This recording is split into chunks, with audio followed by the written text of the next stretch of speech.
और गोस्वामी जी ने क्या कृष्ण बनाया देखना मानस की चौपाई। लक्ष्मण जी कह रहे हैं कि प्रभु जब आप अयोध्या के राजकुमार रहते हो तब सोने के आभूषण पहनते हो, लेकिन द्वापर युग में जब आते हो नंद नंदन बनकर तो सोने चांदी हीरे मोती का श्रृंगार नहीं करते हो, आप फूलों का श्रृंगार करते हो और माथे पर ये मणियों का मुकुट धारण नहीं करते हो। बोले फिर? बोले कृष्ण बनते हो तब आप मोर मुकुट धारण करते हो। तो यहां से मोर मुकुट कहां से? बोले यहां तो बगीचा है, यहां तो मोर पंख बहुत है, मैं अभी ले आता हूं। और लक्ष्मण जी ने भगवान का मणियों का मुकुट उतार कर केल के पौधे के पास रख दिया और गए और एक मोर पंख ले आए और केल में से एक तंतु निकाला और तंतु उस मोर पंख में बांधकर भगवान को बांध दिया। तुलसी लिखते हैं मोर मुकुट बंसी वाले की, और क्या बना दिया? बोले मोर पंख सिर सोहत नीके। राम जी को पुष्पवाटिका में मणियों का मुकुट नहीं पहनाया, कौन सा? मोर पंख सिर सोहत नीके। फिर का बन गए? बोले नहीं नहीं अभी थोड़ी कसर है। बोले क्या? बोले अयोध्या में आप सोने चांदी और मणियों के आभूषण धारण करते हो, लेकिन नंद बाबा के यहाँ तो ग्वाल वाले कहां से मणियां लाएंगे? वो तो आपका फूलों से ही श्रृंगार करते हैं। लक्ष्मण जी थोड़ी फूल की कलियां ढूंढ लाए और कलियों से भगवान का श्रृंगार कर दिया। तुलसी बाबा लिखते हैं मोर पंख सिर सोहत नीके, गुच्छ बीच बीच कुसुम कली के। ऐसी कुसुम कलियां फंसा दी सब जगह। भगवान ने कहा आप बन गए? बोले नहीं नहीं थोड़ी सी कसर रह गई। बोले क्या?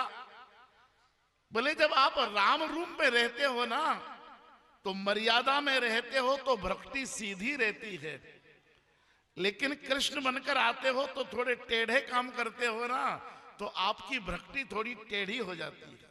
ये आईब्रो ये थोड़ी टेढ़ी हो जाती है। भगवान ने कहा आप इसको क्या करेंगे? बोले आपको थोड़ी करना, हम करेंगे ना। बोले कैसे करोगे? लक्ष्मण जी गए माली काका के घर और उनके चूल्हे में से एक कोयला उठा लाए और वाटिका के नल में ऐसा हथेली में उस कोयले को घोल लिया और एक सीख उठाकर भगवान की आईब्रो तिरछी बना दी। तुलसी लिखते कैसी हो गई?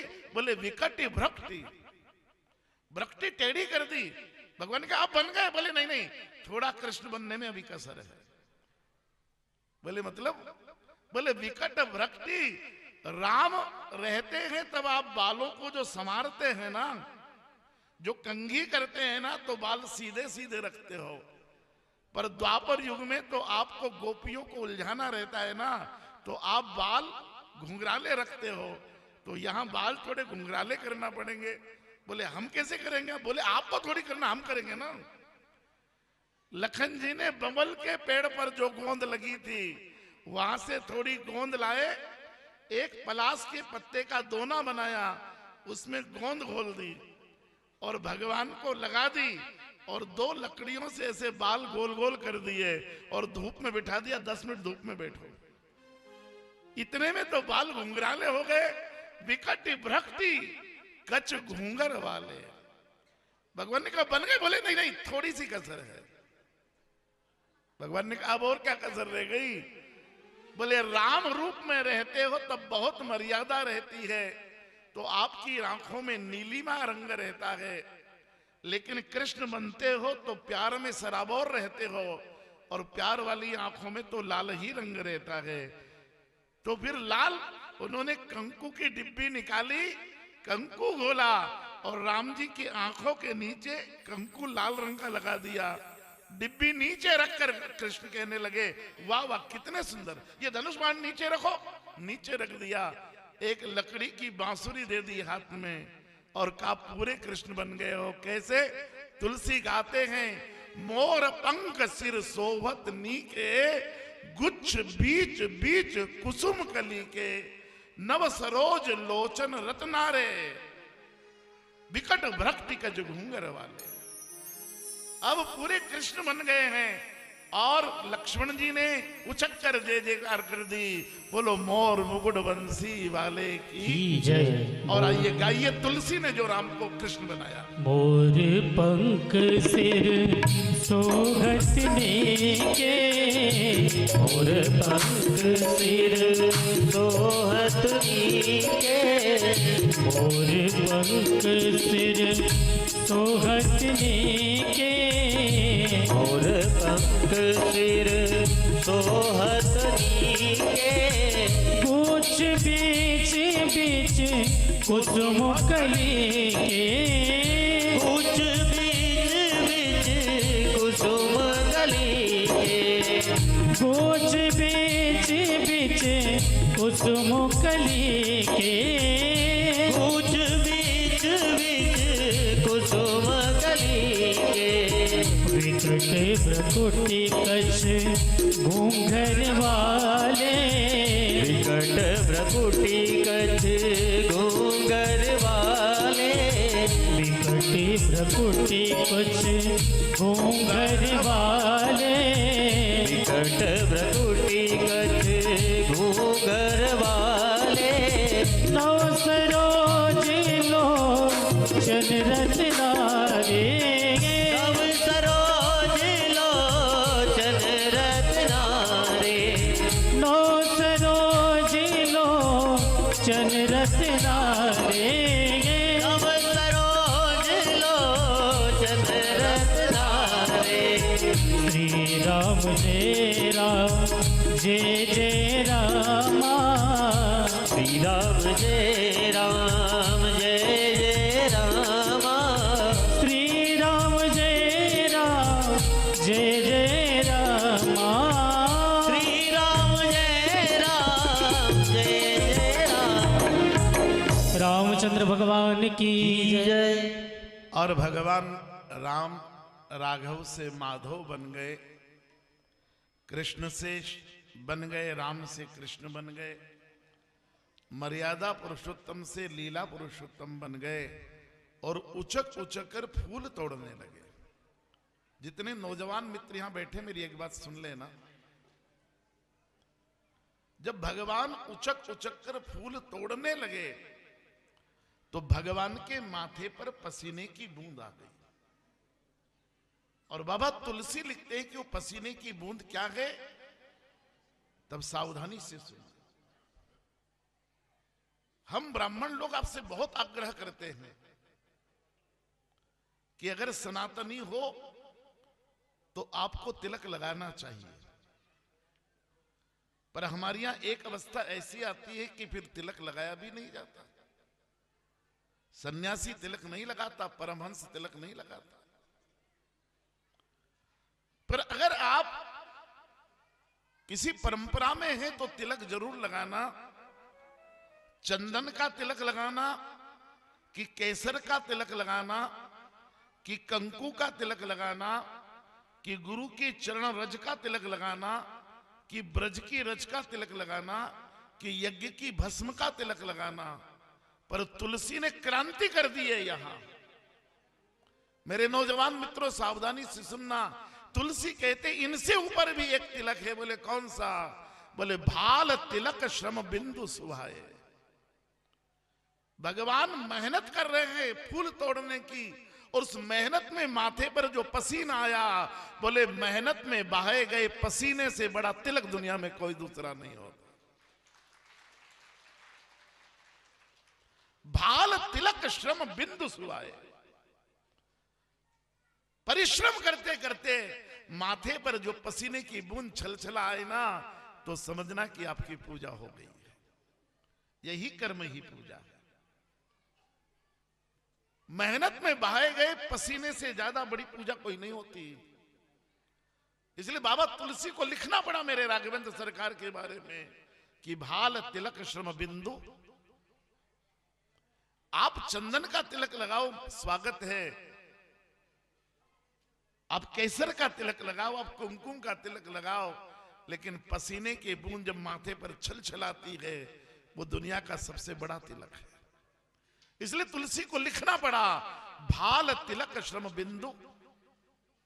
इधर भगवान फूल तोड़ रहे हैं गुरु जी की पूजा के लिए, उधर किशोरी जी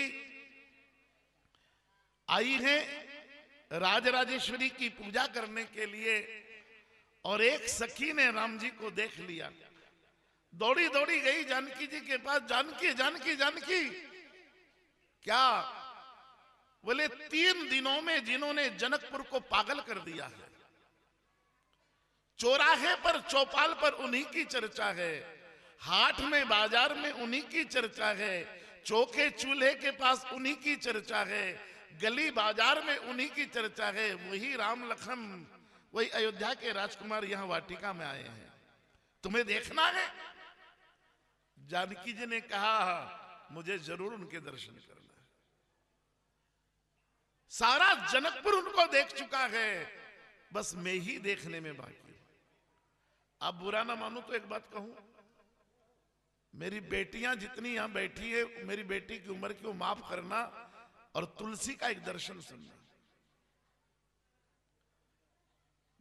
भगवान राम जनकपुर में आए तो सबसे पहले राम जी का दर्शन जनक जी ने किया, और जानकी जी ने राम जी का दर्शन सबसे आखिरी में किया। आजकल उल्टा होता है, जिससे शादी होना होती है लड़की सबसे पहले वो देखती, बाप को तो आखिरी में पता लगे तो लगे, नहीं तो नहीं भी लगे। तुलसी का दर्शन देखिए, तरतन मेरे बाबा का दर्शन तो देखिए आप, क्या क्या क्या सोशल इफेक्ट दिया तुलसी ने यहां। जनक जी ने सबसे पहले देखा राम जी को, और पूरा जनकपुर देख चुका है, तब तक जानकी जी ने देखा। जानकी जी ने कहा हमें भी दर्शन करा दो। पिताजी बड़ी प्रशंसा कर रहे थे उनकी, माता तो दीवानी सी हो गई है उनकी, हमें भी देखना है उनको। अब ज्यादा उत्सुकता करो ना तो आदमी फिर ब्लैकमेल करता है। उस सहेली ने जानकी जी को कहा कि दिखा तो देंगे, पर एक शर्त पर दिखाएंगे। बोले क्या शर्त? बोले पहले कहो हमारी शर्त मानोगी? बोले भगवान के दर्शन के लिए तो हर शर्त मंजूर है, बताओ क्या शर्त है? बोले वो वाटिका में आए तो हैं, लेकिन उनके भाई ने उनको राम से श्याम बना दिया है। मैं तुम्हें तब दर्शन कराऊं जब तुम सीता से राधा बन जाओ, तो नहीं तो दर्शन। बोले हमको नहीं आता राधा वाधा बनना। बोले उनको भी थोड़ी आता था, उनके भाई ने बनाया। उनने भी कह दिया था हमको कृष्ण बनना नहीं आता, तो उनके भाई ने डेकोरेशन किया उनका। तो आपको हम बना देंगी राधा। और देखना यहां तुलसी ने जानकी जी को क्या राधा बनाया। ये तुलसी का चमत्कार देखिए। जो हिंदी साहित्य के लोग यहां बैठे होंगे जानते होंगे, हिंदी दर्शन में एक बड़ी बात कही गई कि तुलसी को तुलसी और सूर को सूर बनाने वाला कोई है तो आचार्य रामचंद्र शुक्ल है। वे समीक्षा के, समालोचना के महापुरुष पितामह कहे जाते हैं। और उन रामचंद्र शुक्ल ने टिप्पणी की है, जिस चौपाई की मीमांसा मैं आपके चरणों में रख रहा हूं, कि संस्कृत वांग्मय में और संपूर्ण हिंदू वांग्मय में श्रृंगार की इससे अच्छी और इससे मर्यादित पंक्तियां दूसरी नहीं हो सकती। तुलसी की उन पंक्तियों को मानस में देखना आज मेरे साथ, जिसमें बाबा तुलसी जानकी जी को राधा बना रहे। सखी ने कहा राधा मैं बना दूंगी, कैसे बनाओगी? बोले उन्होंने तो स्वरूप बदला है, पर तुम्हें स्वरूप में कुछ नहीं बदलना है, केवल अपना स्वभाव बदलना है। जानकी जी ने कहा मैं समझी नहीं कि स्वभाव कैसे बदलना है।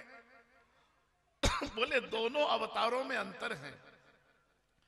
जब आप जानकी जी बनकर आती हैं तब राम के अधीन रहती हैं, जैसा राम जी कहते हैं वैसा आप करती हो। लेकिन जब आप राधा बनकर आती हो द्वापर युग में, तब कृष्ण कहते हैं वो आप नहीं करती हो। बोले फिर? बोले जो आप कहती हो वो कृष्ण करते हैं, कृष्ण को अपने अधीन रखती हो। राधा तू बड़ी भाग्यनी, कौन तपस्या कीन, तीन लोक तारण तरण सो तेरे। जानकी जी राम के अधीन हैं और राधा के अधीन कृष्ण है। कृष्ण राधा के अधीन नहीं है। इसलिए मैं कई नौजवान मित्रों को कहता हूं कि घर में अगर आपकी चलती हो तो खुश रहना, और नहीं चलती हो, भाभी जी की भी चलती हो तो ज्यादा दुखी मत होना। मैं दोनों का समाधान बताता हूं आपको। आपकी चलती हो तो सीताराम सीताराम बोलना, और भाभी जी की चलती हो तो राधे श्याम। वहां जानकी भगवान कृष्ण के अभी भी नहीं चलती है। मथुरा में जाओगे तो अभी भी राधे राधे ही बोलना पड़ेगा। वहां राधा जी की चलती है, वहां कृष्ण की अभी भी नहीं चल रही है। तो घर में पत्नी की चले तो राधे श्याम बोलो, और अपनी चले तो। मैंने एक नौजवान मित्र को पूछा कि तेरे घर में क्या हाल है, राधे श्याम है कि सीताराम? बोले पंडित जी दोनों नहीं है। तो हमने कहा फिर क्या है? गौरी शंकर।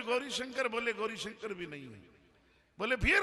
बोले मेरे घर में है तुलसी सालिग्राम। मैंने कहा क्यों? बोले तुलसी मैया को सालिग्राम भगवान ने माथे पे बिठा रखा है। तुलसी भगवान को कहां चढ़ती है?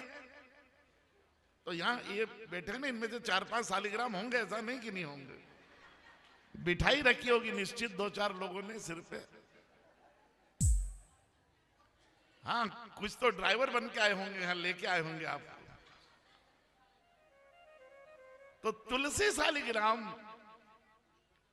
सालिग्राम भगवान को तुलसी सुबह नहीं चढ़ाओ पूजन में तो 1 प्रहर तक उनका सर दर्द होता, इसलिए वो तो सिर पे बिठा के रखते हैं।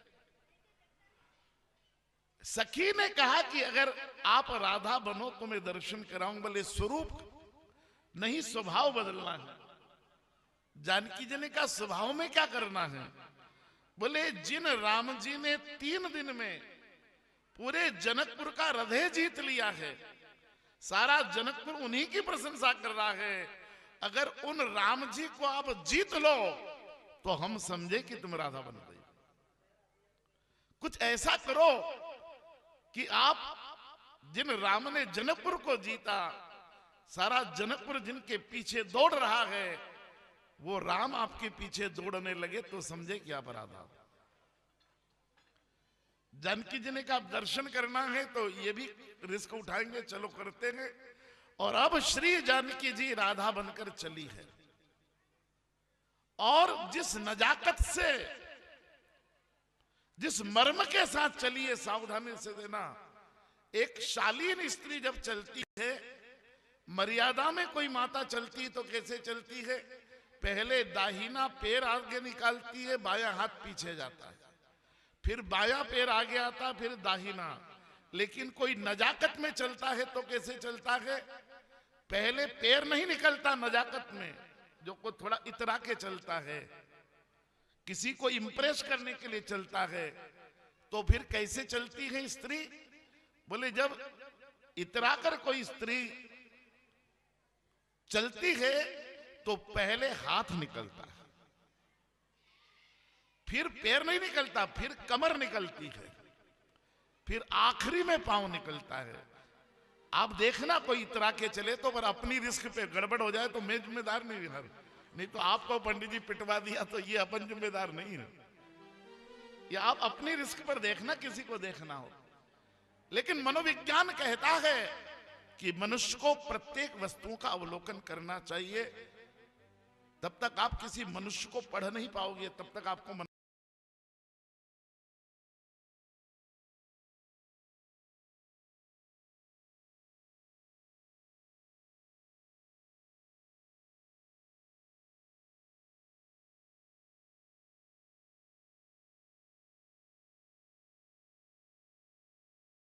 हो गया, उसके कारण टकराव ज्यादा पैदा हुए। हम अपने सामने वाले की मनोवृत्ति को पहचान ही नहीं सके। नहीं तो दिक्कत क्या थी? मनोवृत्ति को पहचान लो तो कभी झगड़ा ही ना हो। जो तुमको पसंद हो वो बात कहेंगे, अगर तुम दिन को रात, फिर कहां झगड़ा पैदा हो जाए। पर हम हमेशा मनोविज्ञान न जानने के कारण उल्टी बात करते हैं। सावधानी से समझना व्यक्ति की वृत्ति को। और इसलिए जानकी जी कैसे चली है? बोले नजाकत से चली है, राधा रानी बनकर चली है। तो राधा रानी चलती है तो पहले हाथ आगे निकलता है, तो सबसे पहले जानकी जी चली तो उनका कंगन बजा। गोस्वामी जी लिखते हैं कंकन, फिर थोड़ा सा 30 डिग्री के एंगल पर खुद को झुकाया, और जैसे जानकी जी ने झुकाया तो कमर की करधनी बजी, और फिर धीरे से केवल 6 इंच का स्टेप लेकर छोटी सी छलांग लगाई, तो जानकी जी के पांव के घुंघरू बन गए। और तुलसी लिख देते हैं कंकन किंकिन नुपुर धुन सुनी। पहले कंगन बजा, फिर कमर की किंकिनी बजी, फिर जानकी जी के घुंघरू बजे, और ये तीनों बजे। इतने में राम जी चारों तरफ घूमने लगे। लक्ष्मण जी ने कहा भैया ये क्या हुआ? बोले लखन मुझे कुछ कुछ हो रहा है। बोले ये कुछ कुछ के लक्षण नहीं है, बहुत कुछ के लक्षण है। ये कुछ कुछ नहीं हो रहा है, ये बहुत कुछ है महाराज। क्या हो रहा है? राम जी चारों तरफ घूमे। लखन ने पूछा क्या हुआ? बोले मुझे लगा है कि कामदेव चतुर्ग्नी सेना लेकर विश्व को विजय करने के लिए निकल गया है। मानव मदन दुंदुभी दीनी मनसा विश्व विजय कहा। ये भगवान राम के शब्द तुलसी ने लिखे हैं, मैं अपने घर से नहीं लाया हूं, 4 जोड़ कपड़े लाया हूं बस। मानव मदन दुंदुभी दीनी मनसा विश्व विजय कहा कीनी। लखन लखन मुझे लगता है कि कामदेव पूरे विश्व को जीतना चाहता है, इसलिए उसने रणधेरी बजा दी है। लखन बैठ गए, सिर पैरों में रख के हंसने लगे। बोले क्या हुआ? बोले भैया गए काम से आप। बोले कैसे गए? बोले कि स्त्री के पायजेब भी जिसको रणभेरी सुनाई दे उसका क्या होगा। अरे अरे अभी तो भाभी जी के पायल ही बजी है और आप तो रणभेरी विश्व विजय। सही की पीछे खड़ी थी, उसने ताली बजा दी। जानकी जी ने पीछे मुड़कर देखा, क्या हुआ? बोले आ जाओ वापस। बोले क्यों?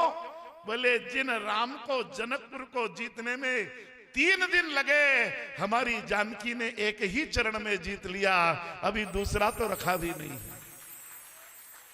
पहले ही चरण में जीत लिया राम जी को। और तुलसी बाबा गाते हैं विश्व साहित्य की सर्वोपम ये पंक्तियां आचार्य रामचंद्र शुक्ल कहते हैं तुलसी की ये चौपाई है।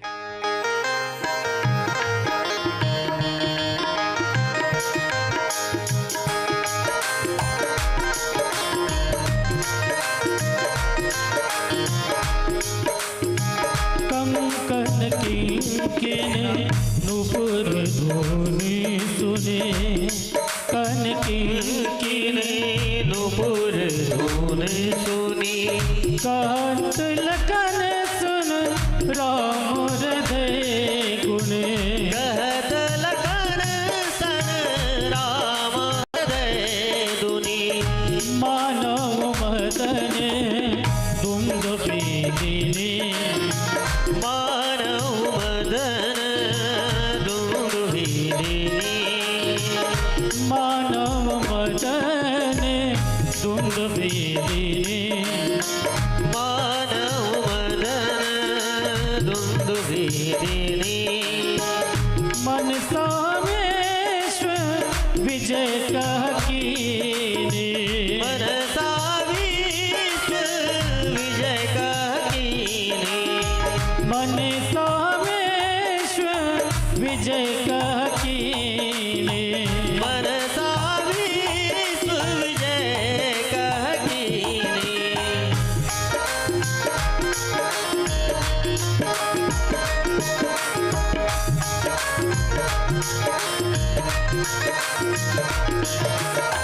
श्री राम जय राम जय जय रामा। श्री राम जय राम जय जय रामा। श्री राम जय राम जय जय रामा। श्री राम जय राम जय जय रामा। रामचंद्र भगवान की जय। जानकी जी ने भगवान को, भगवान ने जानकी जी को देखा। 2 नयन इधर के 2 नयन उधर के लग गए। प्रीति पुरातन लखई न कोई। युगो युगो का प्रेम आज प्रकट हो गया। दोनों एक दूसरे को देखने लगे, पर सहेली ने साड़ी का पल्लू खींच लिया। बोले जानकी देखते ही रहोगी कि घर भी चलना है, तुम्हें मां का डर नहीं लगता क्या? बोले अच्छा, अब मां का डर बता रही है और लाई भी तू ही थी दिखाने इनको। चलो भगवती की पूजा करो। जानकी जी गई, भगवती की पूजा की। जय जय गिरिवर राज किशोरी, जय महेश मुख चंद्र। पार्वती जी मुस्कुरा दी, गले से माला खिसक गई। जानकी जी ने पूछा मां मुस्कुराई क्यों? बोले तेरे हृदय में जो बैठा है वो मैंने देख लिया है, इसलिए मुस्कुरा दी। जिससे आंख लड़ी वो तेरे हृदय में उतर गया है जानकी, इसलिए गोस्वामी जी शब्द प्रयोग करे, मन जाहि राचो मिलहि सोवर सहज सुंदर। जो तेरे मन में रच गया है, बस गया है, एक ही झलक में तेरे हृदय तक उतर गया है जानकी, बस वही तुझे मिलेगा। इसलिए मन जाहि राचो मिलहि सोवर सहज सुंदर सांवरो, करुणा निधान सुदान सील सने जानत। भगवती ने आशीर्वाद दिया है, जानकी जी उधर गई है। इधर राम जी फूल डलिया में लेकर वापस आने लगे तो लक्ष्मण जी से अपनी सफाई देने बोले, लखन लखन। बोले क्या? बोले हम रघुवंशी कभी पीठ पर शत्रु का वार नहीं खाते। हम रघुवंशी के घर से कभी याचक खाली हाथ नहीं जाता। हम रघुवंशी कभी पराई स्त्री को तकते नहीं हैं। पर लखन ये आज क्या हो गया मुझको कि मैंने जानकी को? लक्ष्मण जी ने कहा महाराज जो गलती करता वो सफाई बहुत पेश करता है, और ये सफाई हमें पेश मत कीजिए आप कि रघुवंशी के यहां से याचक खाली नहीं जाता, रघुवंशी पीठ पर वार नहीं खाता, ये सफाई हमको मत दीजिए। बोले फिर? बोले गुरुजी को देना, गुरुजी को। भगवान समझ गए कि लक्ष्मण गुरुजी से शिकायत करेगा जाके, और ये पता नहीं कितना नमक मिर्ची लगा के जाके कह दे। और आज मैंने रघुवंश की मर्यादा तोड़ दी, जानकी जी से 2 से 4 नयन कर लिए, और ये लखन गुरुजी को शिकायत करेगा ही। इससे अच्छा तो ये कि कोई दूसरा बता, इसके पहले मैं ही जाके बता देता। और तुलसी की मानस में तो स्वयं राम जी ने जाकर गुरुजी को बता दिया कि गुरुजी आज ये भूल हो गई हमसे। लेकिन मैथिली के रचनाकारों ने जो कुछ लिखा कहा इस विषय में वो सुनिएगा। जब मैं जनकपुर जानकी चरित्र करने के लिए गया नेपाल में, तो वहां के एक श्री महंत जी ने मुझे जो इस विषय का कथा सुनाई वो उनका प्रसाद में आपको रखता। जनकपुर के एक बड़े पहुंचे हुए महापुरुष ने कथा हमें सुनाई थी। आइए वो कथा जो उनका प्रसाद मेरे पास है आपको देता हूं। लक्ष्मण जी से पहले राम जी पहुंचकर गुरु जी को कहना चाहते थे, पर आज लक्ष्मण जी आगे हो गए चलने में। राम जी समझ गए कि आगे आगे जा रहा मतलब पहले जाके शिकायत करेगा मेरी, तो राम जी दौड़कर आगे हो गए। राम जी दौड़े तो लखन ने दोनों हाथ से दौड़ लगी राम जी से आगे। राम जी भी वो फूल की डलियां ऐसे लगाकर दौड़े, पर लखन भी दौड़े, फिर राम दौड़े, और दोनों पहुंचे, पर राम जी पहले पहुंचे। पर उस समय गुरुजी कोई ग्रंथ पढ़ रहे थे, तो राम जी ने सोचा कि गुरुजी मेरी तरफ देखे तब प्रणाम करूं, क्योंकि कोई व्यक्ति व्यस्त हो तब प्रणाम नहीं करना चाहिए। कोई भोजन कर रहा हो, भजन कर रहा हो, ग्रंथ पढ़ रहा हो, और आजकल ज्यादा संभावना है कि पंडित जी मोबाइल देख रहे हो, तब प्रणाम नहीं करना। क्योंकि प्रणाम तब करना चाहिए जब वो आशीर्वाद देने की स्थिति में, नहीं तो फिर आप नाराज होते यार पंडित जी चेट में ही लगे रहे, हम प्रणाम करके आगे देखा तक नहीं, तो यार 2 मिनट रुक जाते, हम चेट से ध्यान हटा ले, चेट से चित हट जाए तभी प्रणाम कर लिया करो। तो राम जी रास्ता देख रहे थे कि गुरुजी की दृष्टि ऊपर हो ग्रंथ से तो मैं प्रणाम करूं। इतने में तो लक्ष्मण जी ने मौका पाया और एकदम प्रणाम कर लिया राम जी के पहले, गुरुजी प्रणाम। विश्वामित्र जी ने देखा कि लक्ष्मण ने राम से पहले प्रणाम क्यों किया, समझ गए कि कुछ दाल में काला है। पूछा लक्ष्मण आज कुछ दाल में काला दिख रहा है, बोले दाल में काला नहीं, काली दाल हो गई है गुरुदेव। आज गड़बड़ बहुत हो गई है। राम जी तो कांप गए कि आज वही ब्रेकिंग न्यूज है, उसके अलावा और क्या ब्रेकिंग न्यूज। गर्दन नीची करके खड़े राम जी, क्या पता नहीं गुरु जी को क्या कहेगा, और इसको डांट दूं, पर लक्ष्मण जी राम जी तरफ देख भी नहीं रहे। आज कहा गुरुदेव एक बात कहना थी। बोलो क्या बात। बोले भैया के बारे में। और भैया तो पसीने पसीने ठंड में, और ठंड की ऋतु थी जब राम जी का विवाह हुआ, तो पसीने पसीने हो गए। बोलो लखन क्या बात है। बोले गुरुजी आज भैया राम आपके लिए पूजा के लिए केवल फूल लाए हैं, फल नहीं लाए। शिकायत की। अब गुरु जिसकी प्रेम करता उसकी थोड़ी तो मदद करते ही मरता है। तो राम जी को बचा लिया विश्वामित्र जी ने पहली बार। तो बोले लक्ष्मण वहां फूल ही होंगे, फल नहीं होंगे, इसलिए राघव फल नहीं लाए होंगे। बोले गुरुजी नहीं, वहां तो फल ही फल थे, पर लाए जब ना। पूछो तो सही आज कर क्या रहे थे ये, पूछो जरा इनसे आज क्या कर रहे थे। अब राम जी कांप गए कि अब गुरुजी पूछेंगे तो क्या उत्तर देंगे कि क्या कर रहे थे। तो गुरुजी ने फिर रक्षा कर ली। देखना सामने वाला अगर आपका हो तो आपको कैसे बचाता है। कैसे बचाया राम जी को विश्वामित्र जी ने दूसरी बार भी।